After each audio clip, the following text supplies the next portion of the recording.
Bonjour à tous, aujourd'hui nous sommes à la FIAC, la Foire internationale d'art contemporain, qui se tient à Paris depuis 1974. Immense exposition artistique et commerciale, elle est le lieu de rencontre idéal pour les galeristes, les collectionneurs, les directeurs de musées, bref, toutes sortes de personnalités du monde de l'art. Et aussi l'occasion de faire de belles rencontres artistiques. De mon côté, sur le stand de la galerie Applica Prazan, mes rencontres étaient sous le signe de l'abstraction. J'ai croisé Nicolas de Staël, Otto Freundlich, Pierre Soulages et Manolo Milares. Bref, que du beau monde, que du bel art.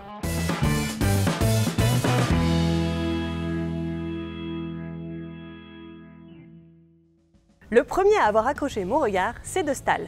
En même temps, j'ai toujours adoré la peinture du baron Nikolaï Vladimirovitch. Né en 1914 à Saint-Pétersbourg, ce peintre prolifique ne peindra que 15 ans.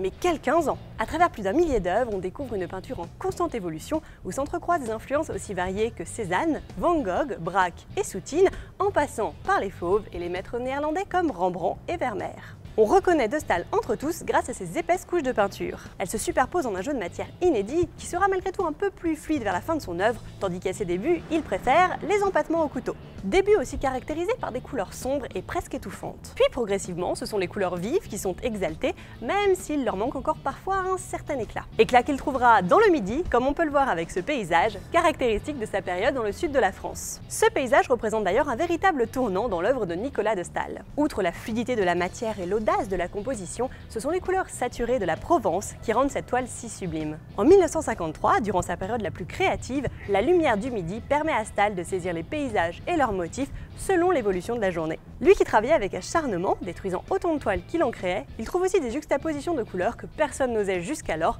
sans pour autant abandonner sa peinture tendue, nerveuse, toujours au fil du rasoir.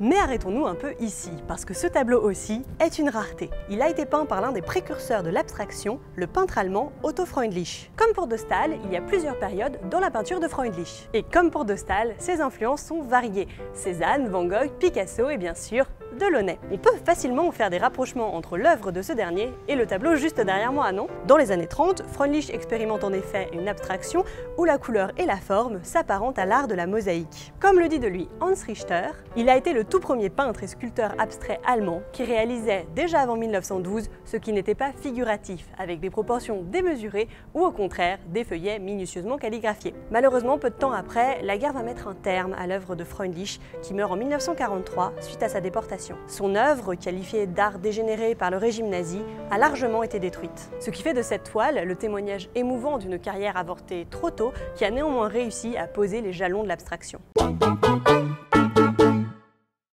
La question de la limite entre abstraction et figuration, Pierre Soulages ne se la pose pas vraiment. Comme il le dit si bien lui-même, ma peinture s'est toujours posée pour moi hors du dilemme figuration, non-figuration. Je ne pars ni d'un objet, ni d'un paysage pour les déformer ensuite, ni inversement, je ne cherche à provoquer en peignant leur apparition. J'espère davantage du rythme, de ce battement des formes dans l'espace, de cette découpe de l'espace par le temps. L'espace et le temps sont devenus des instruments de la poésie de la toile. C'est peut-être parce qu'il parle de rythme qu'on a longtemps voulu classer Soulages dans la catégorie action painting, dans une sorte d'art gestuel à la française. Mais la vérité, c'est que Soulages a toujours travaillé en dehors de tout groupe artistique et que sa peinture n'a jamais évolué que selon ses lois à lui. Résultat, en plus de 60 ans d'activité, Soulages fait montre d'une permanence remarquable. Rythme, densité et profondeur qui lui sont propres et qu'on retrouve bien dans cette toile de 1956 le rendent reconnaissable dans chaque nouveau pas qu'il entreprend. Ses toiles, ses œuvres sur papier, ses vitraux, tout semble comme relié. Et ce lien qu'ils partagent tous, ce n'est pas celui de l'histoire des arts, mais les racines mêmes du peintre. Lorsqu'il était enfant, il aimait peindre la neige à l'encre noire et au pinceau. Oui, dès l'enfance, Soulages aimait exalter la lumière par le noir, ce même noir qui n'a jamais cessé de guider sa main et son œuvre.